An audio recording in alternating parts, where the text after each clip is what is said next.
Hey, practice owners, we are back for another edition of Coming Back Stronger. I'm very excited to have today's guest on, Dr. Bryan Laskin. We got to know each other some time ago. I think you're in one of these situations where, where a lot of people might be struggling with what to do. You're sort of overloaded. You are the right thing, the right place, the right time in dentistry. Dr. Laskin also, as well as being a practicing dentist, has OperaDDS, which is a company in teledentistry, paperless. I'll let him sort of explain all that and how the platform works. But at a time when suddenly the word teledentistry used to be down here and now it's on everybody's mind. So I want to make sure we reached out and had him on, let him explain what it is, how it works. And he's sort of an expert before there were experts. So Dr. Laskin, how you doing? Doing great. Yeah, no, I appreciate you having me on. It's springtime here in Minneapolis, so it's nice to have the snow melted and sounds like we might be getting back to work soon. Yes. Which as dentists, I've been working, as you mentioned, very hard, but seeing patients again, which will be good in the next few weeks. Well, that's the thing about listeners to this. They are, largely dentists. 86% of practice owners are dentists. And, you and I have spoken before about that competing the dentist mindset, which is very protocol driven and structured, and the practice owner mindset, which is I have to be ready to adapt to, ups and downs, and which both have their challenges. And, right now in the practice of dentistry, there's a lot of downs. There's, you can't see patients, so what should you do? And there's a lot to do there. One of the things you can do is an up for you, peaks and valleys. Like I said, I know we had talked before, your phone is ringing off the hook, literally. So somebody watching right now who's heard of teledentistry, they're on, they follow Facebook or they, read the journals, and there's teledentistry, and their first thought is, how in the heck am I going to prep a crown, over Zoom? Maybe that's the groundwork. What is it? How does it work? How does it fit into sort of our post-corona world? Yeah, and you're exactly right. I think there's a lot of sort of myths about teledentistry and what it is, and how best to leverage it for your practice. It's certainly not going to be doing a crown prep, at least not today, using teledentistry, or doing a root canal, can't excavate caries. Mm-hmm. So what can you do? And what I would say about OperaDDS, from your lead-in, we're a very comprehensive, the most comprehensive communication package in dentistry. So we do everything from secure email and full recall and reviews, intra-office communication, paperless forms, and we had this feature called teledentistry, which teledentistry 3 months ago was like, oh, that's really cool, but very few people implemented it. And then with COVID, we need your teledentistry yesterday. Right. And like you said, we can't sign people up fast enough. And so let me define what I think teledentistry really is. And it's really gathering information from your patients remotely. The ADA has sort of split the codes into two different codes. D9995, which is synchronous teledentistry, and then 9996, which is asynchronous. These, to think of it, asynchronous is like texting or Facebook messaging. Synchronous is like what we're doing right now, Zoom, FaceTime. And if you think about it, I don't think that most patients want to Zoom with their dentist most of the time. I was on a webinar just before this where 90% of people just have their cameras off because people don't want to be on camera, right? And then if you do have a dental issue, are you going to wrap your mouth around the webcam on your laptop, right? That's no good. It's slobbery dripping down your screen.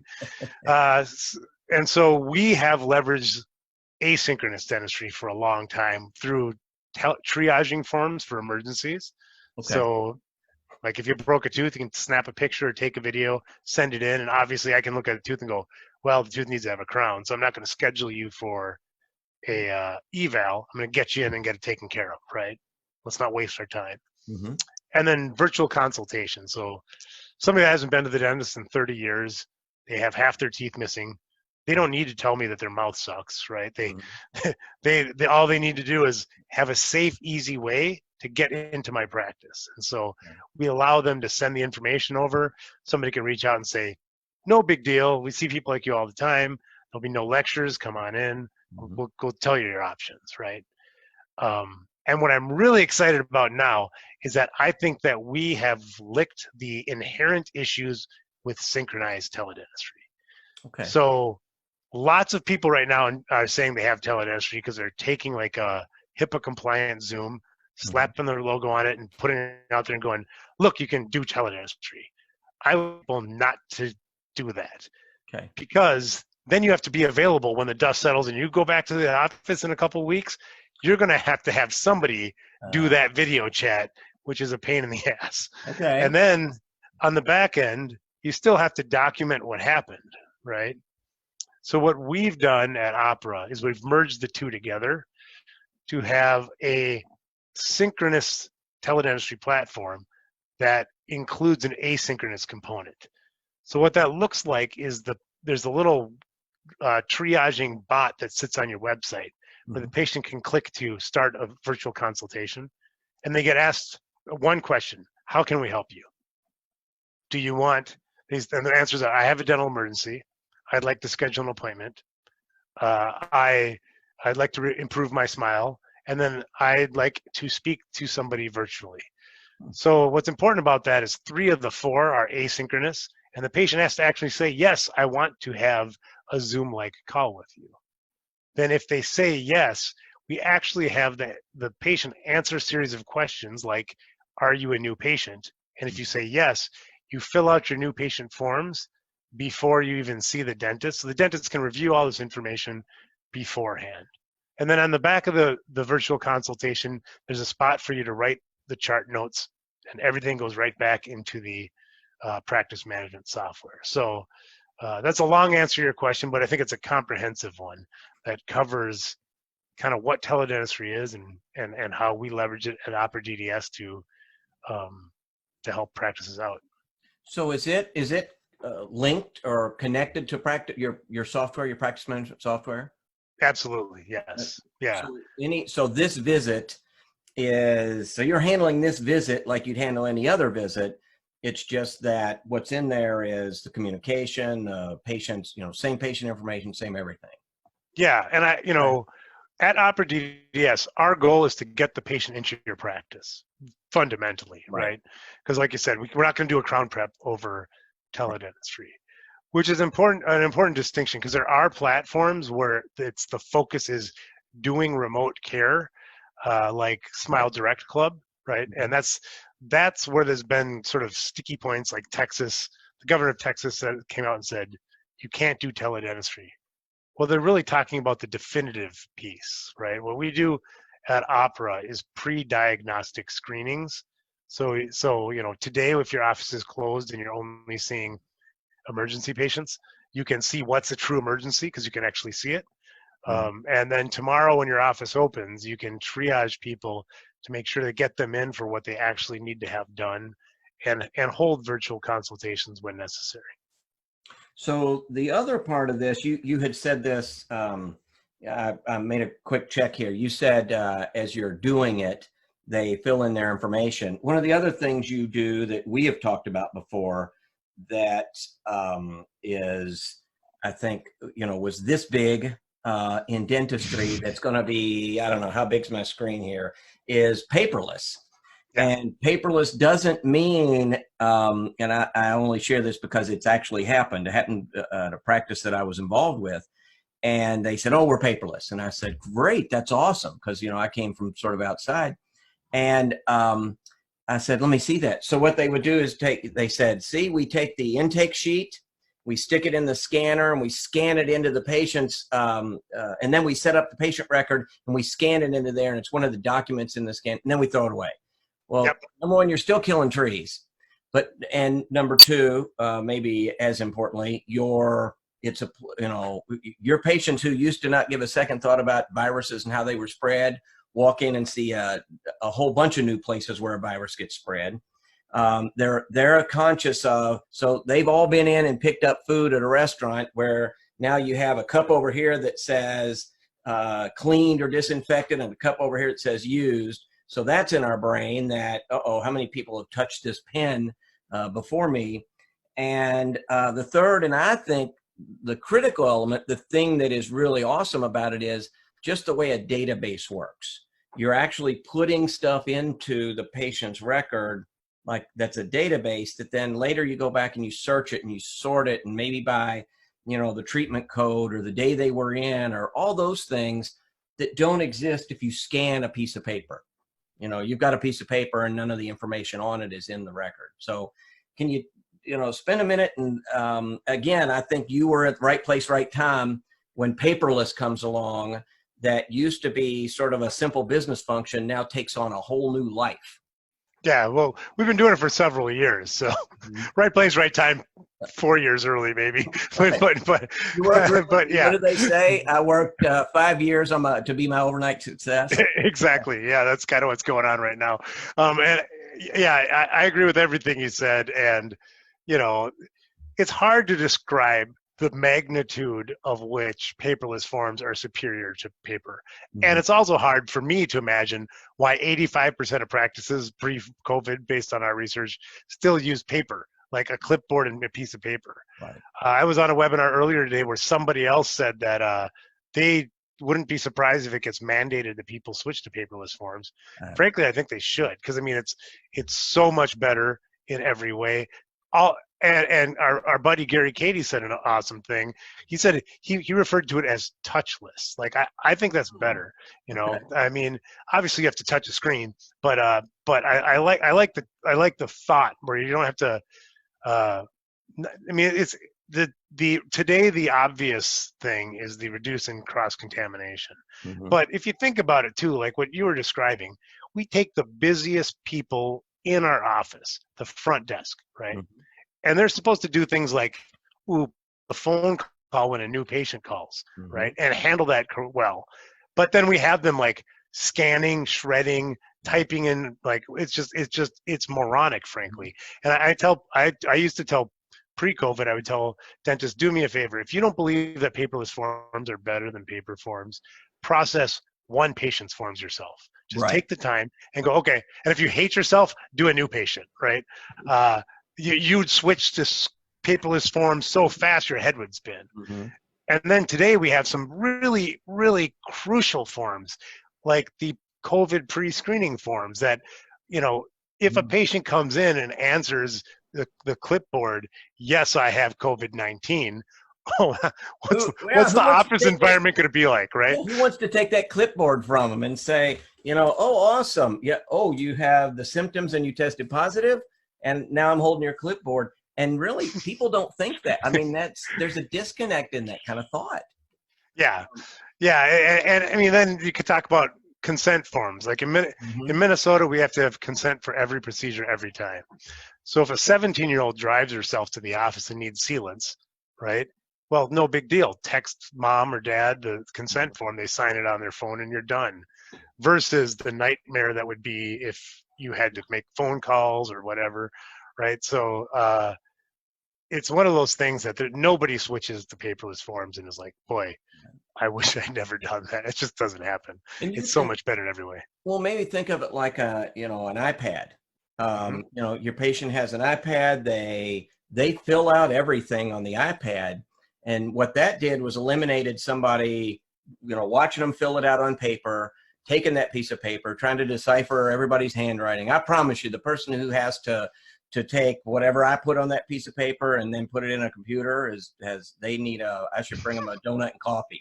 I mean, I can't imagine, and then get it right. And then you're right. Then we get to shred the paper, we get to manage it. And not only that, but it goes to maybe the file room. And you've got you actually are paying for square footage in a building to have file cabinets that you may or may not ever get into. So and we're talking like $89 a month, right?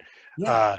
You think of the amount of time that, if you want to drive yourself nuts, think about the amount of time that person or those people at the front desk are actually processing paper, and then probably multiply it by at least 10 because you're wrong, right? And then add their salary to that.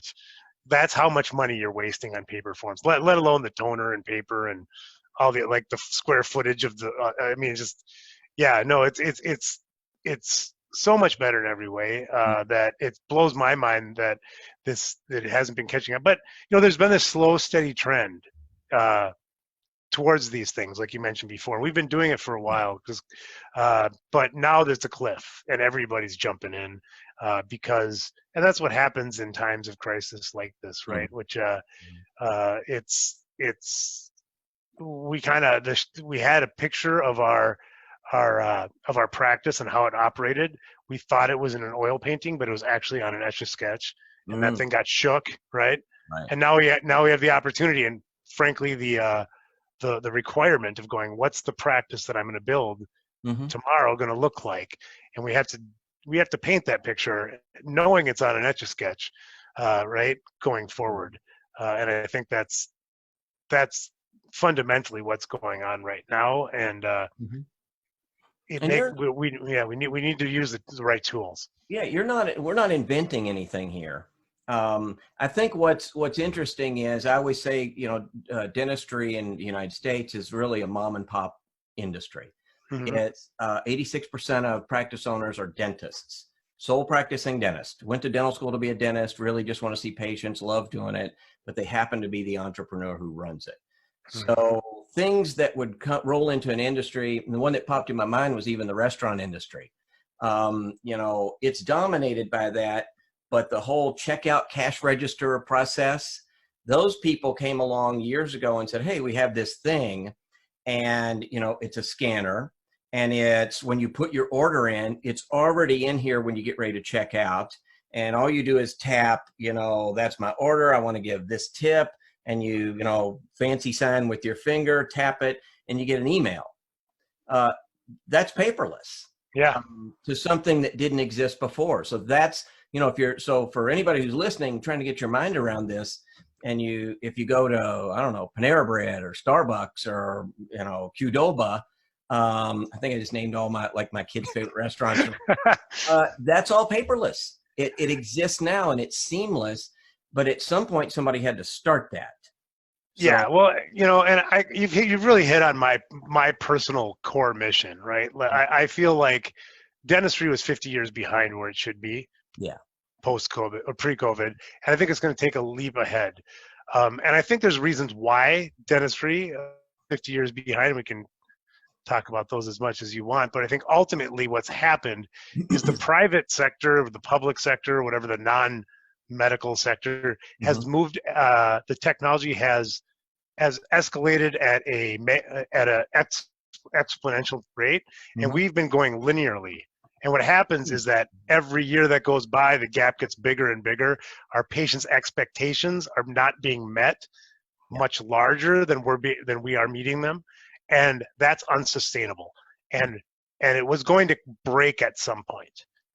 I believe that COVID has been the breaking point of that now, because we are going to need to be in. You alluded to it before. We're going to be in the confidence game for a while. That person who goes and is looking at that hamburger joint with the pen in one cup and another, their mindset is on infection control, right? Their mindset is on efficiency, on keeping distance between people, and we are going to have to react to that, and using tools from 50 years ago isn't going to cut it, right? The neat thing also to keep in mind is, and you sort of went down the list of things that you don't need and the cost that you don't have by moving to this. I think it's a good business function. And in other industries, all the people I just named, Qdoba and here, I mean, that's a corporate, somebody at a corporate level spends a bunch of money, does a study and says, we're doing this. And that's that. They don't have to go out to 1,200 different restaurants and talk the manager into doing it. And, one manager says, this is awesome. I have been waiting for years. And another one says, oh, geez, I've been doing this 20 years. I'm not, I don't want to learn that crap. So they don't have to do that. In dentistry, again, 86% of practices are sole practice owned. You've got to talk to 125,000 different people and say, do this. And I think you're right on. So it's not I think the byproduct of the coronavirus is you're going to find out how much easier things are. And so there's a question right there. And I've heard this two ways. The reason I ask it is how to implement it. And one track is, we're going to go paperless, which means we're going to go to that file room and we're going to scan everything in the file room and put it in patient records, which is a gigantic task. And the second way is, let's just call today, and maybe today is the day we start back. I don't know. I want to get your thoughts on this. We're going to start today, and from this point on, we're paperless. And, somehow the patient record is flagged and it says, or we just know after, say, June 1st is the day we come back. Anything after June 1st is totally paperless. It's in the database in the practice management system. There is no paper. Anything before that, if you need to refer to anything but the patient vitals, you want a treatment plan, you got to go to the file room or whatever like you used to do. So that's the question, kind of implementation. If somebody said, okay, I want to get this rolling before we open back up on June 1st, kind of how would they do that? What would that look like? Yeah, it depends on because there's several different, do they have an electronic charting system and that kind of thing, right? But ultimately, I'll tell you what I did, and I don't regret. Every time that and this is because I've been practicing for a while and I love technology, so this is going back 17 years, probably 18 years. I did the latter. I was just like, what happened was about 18 years ago, I bought another practice and I merged it with mine. And it was roughly a little bit smaller, but we had 2 paper chart systems. And I'm like, well, I'm not going to get a third. So I'm just going to go paperless now. So we've been completely paperless. We had to, until we developed our online forms and stuff, we would have to scan things in. So if you're scanning in or whatever, if you're scanning in, it's easy because if you use our forms, they're just going to overwrite things in your practice management system. So instead of you'll never have to look for our forms. They're just going to actually be more integrated with what you're doing today, right? So if you're using pieces of paper, if you're using paper charts, right, I would urge somebody to go to paperless charts as soon as possible. And all of your paperless forms will be sitting there in OperaDDS. And when you get like EagleSoft or Open Dental, you just integrate OperaDDS and they'll all write to those patients whenever you're integrated. So yeah, I think ultimately I didn't do the scanning, and I think that would be a monumental task depending on the size of your practice. I wouldn't go that path personally myself. I think that's what intimidates a lot of practice managers, office managers who stand there and look at row after row of file cabinets and say, you know what he wants us to do. And it's easy to just say, all right, well, scan them all in. And at the end of the day, if that anything before that whole room is patient records before June 1st, if you need to get to them. And really, 6 months from now, once you get through a couple of hygiene cycles, they're already paperless anyway. So maybe the time you spent trying to scan all that was, better spent on seeing patients and keeping them moving through. But at the end of the day, it needs done. Yeah. It's gonna. Well, the ADA is going to come out and say no paper in the dental office or something. I believe at some point. Yeah, I don't know if the ADA has that authority, but yeah, I think that that somebody will, the Board of Dentistry in your state or whatever, right? But I think that the other piece is that I think a lot of times in a dental practice, let's say there's 8 people, there's one naysayer, and then naysayer wins over everybody else because people don't want to say, you know what, I didn't ask you if we're doing this. This is what we're doing. It's your job. And one of my favorite sayings is you can't change people, but you can change people, right? So I think, I'm using that. I think that the only reason, I think by and large in dentistry, we have caring, loving, wonderful people in the industry. But I do think that there's a lot of resistance to change. And frankly, in a lot of practices, the squeaky wheel gets the grease. And that is what the barrier to progress in even things as important as infection control, cross-contamination, in making your practice more efficient. And I would say, particularly to the dentists in the audience, it's your job to lead the team, take in the feedback, but then ultimately If there's one person that's always the naysayer in your practice, I think that's, that I just because I've seen it a lot of times, I think that's an important point that you bring up. Brian, one of my favorite add-ons to that saying is, and it's funny when you said that, it popped in my head. And I heard this from an old guy many, many years ago, and he said that the squeaky wheel gets the grease. Mm-hmm. Sometimes it gets replaced. Yeah. Or repaired. I right? always remember that. Maybe I'm doing the wrong thing. Maybe I don't need to grease this wheel. Maybe I just need a new wheel. So, well, I wanted to make sure we at least covered the kind of the third element I wrote down here when we were talking ahead of time, communication, which is key. And I know you guys, we've talked before, the HIPAA elements and that part of communication. Can you just take a quick minute and kind of cover how you see that changing? You kind of have a three-legged stool here that I think, again, coincidentally, you're covering all three, but patient communication, team communication, just communication, period. OperaDDS does all that, right? Yes, and you're exactly right. Like HIPAA compliance is also a thing that I think that in dentistry has been, it's because it's a sort of a regulation that has some gray areas. There's a lot of myth and misnomers around it. Ultimately, it's keeping your patients from an electronic communication perspective, keeping their electronic information safe and secure and private. And I think any reasonable practitioner would want that to be the case.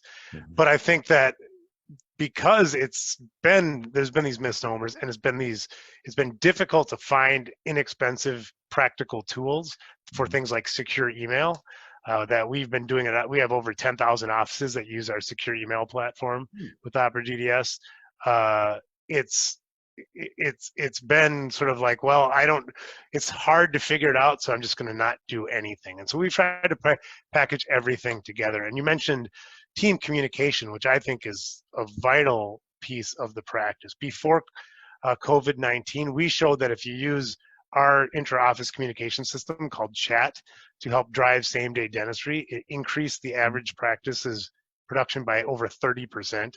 It's 30, because you can make instantaneous decisions based on what's going on in the hygiene room or in the operatory. So I'm going to do this instead of that, and that can be getting a crown done for a patient that came in with a broken tooth, for example. Hugely powerful. But tomorrow, when the office opens in how many weeks, we're going to have to stay in the room with the patients. We're going to want to have more distance between our team members. So we're going to need to have a cloud-based communication system or an intra-office communication system to securely chat with our team members. And so you brought up a great point, because there's the communication that we had, because our office flow is going to be different when we reopen. We're going to need to have more comprehensive communication tools to get the same amount of work done. And that's kind of that's what OperaDDS is. It's a comprehensive suite of tools, including recall with your patients and paperless forms, like you talked about, pre-screening, teledentistry, and intra-office chat. Even your, this is an ADA card, but not, even your reappoint card. Again, you're going to have a lot of patients who, when you fill that out and you hand it to them, they're going to say, how many germs are on that or viruses on that? And again, even after this is all behind us, we're going to have, things like, I was on a call the other day where they were saying where dental aerosol in the Google search, the rankings has gone from non-existent 2 months ago, like nobody on the planet except, dentists and hygienists knew what it was, to it's like in the top 50 or whatever, that of just people, regular humans searching the term dental aerosols. So when they come back into your office and they're doing a quick scan, and there's stacks of paper and there's a notice you stuck on the cabinet 4 years ago, and then put Post-it notes on it, and you're handing them a card, that awareness is really high. And while it might temper off some, I think you have the chance to do some things right now to make your business systems better and accomplish that. So exactly, good timing, I guess. Well, you're right. And I mean, you said it really well at the end there. I mean, regardless of COVID or not, it's faster, better, cheaper, Mhm. higher quality care. So more secure information, it's just better in every way than the old way of doing things. Mhm. Much like the Panera, that's the reason why Panera does it Yeah. paperless, right? It's just, or Cordova, that was the other one, I think. Mhm. Right. I mean, so it's not all bad being forced to improve our systems, right? Uh, I feel the pain of the PPE and the Mhm. aerosol reduction stuff. I get it. Even though that's better from an infection control standpoint, it's gonna make there's gonna be a lot of pain to the change, Mhm. right? But I think our tools will at least, and every change you make requires a certain amount of calories and effort to do. But Mhm. at least on the other side, I can tell you on it with very, very clearly that nobody's going to want to go back, right? Right. Versus, don't think like having disposable gowns and face shields. We'll probably want to go back to that at some point. I Right. would think, right? Yeah. So at least once you get over the initial change, uh, everybody's happier doing Mhm. it, communicating um, paperlessly and through teledentistry. I'm a big believer in forced change, things that we, I believe when, while I may love this office, and I could stay here for 40 more years, when I move my office, I tend to figure out the stuff I don't really need and maybe some new stuff I'd like to have. Hmm. And, so there's that change. And my belief is you sort of always come out better. You get a little more organized, a little more. So, this clunky printer back here I've been putting up with for 2 years, I may just decide, good grief, another printer's like $50, Parker, just go get one. But I won't. I put it off because I got to go to Office Depot. I got to get the printer. I got to hook it up. I got to figure it out. When I'm forced to do that, I promise you for the next 3 years, I'm happy about it. But, Oh I yeah. force myself to do it. So, well, if amazing, timely information. If we were having this conversation, Bryan, 2 months ago, nobody would watch and they would say, oh, good grief, paperless, And today, Thanks, man. Thanks. Appreciate up that. here, it Yeah. really, I think you have three things that if you could have, I don't know if you have a crystal ball or whatever, but if you could have picked three things that this situation will be made faster, better, easier, cheaper, and sort of a no-brainer, and you bundle them together. So, good timing. If somebody wanted to reach out and learn a little bit, I think you do demos, right? Oh, absolutely. Yeah, we have online demos. We have webinars. We have, Okay. you can just go to operadds.com. Super easy scheduler there. There's also a live chat, typically where there's somebody who can actually, a real human Mm-hmm. that you can chat with and get whatever questions you have answered. We have some COVID-19 specials where you can get going for absolutely free, so you can try it out. Just go to operadds.com. Okay, awesome. And email if somebody wanted to get in touch with you. Yep, just my first name with Bryan with a Y, Bryan at OperaDDS.com. Awesome. Bryan, I appreciate you coming on today. Appreciate, we've talked a lot more than this. We do a weekly series, and like I said, I think you were, it's clear you hit the mark here with what you're doing. Plus, it's helpful, and I think you're right on. For the docs who are struggling with it, I guarantee you, a month from now, they'll be thrilled that they made the leap and life's easier, and they'll wish they'd have done it 5 years ago. Well, thanks, and you're providing such a high quality, needed resource to dentists. Very critical time. So, very much appreciate what you're doing, and appreciate you having me on.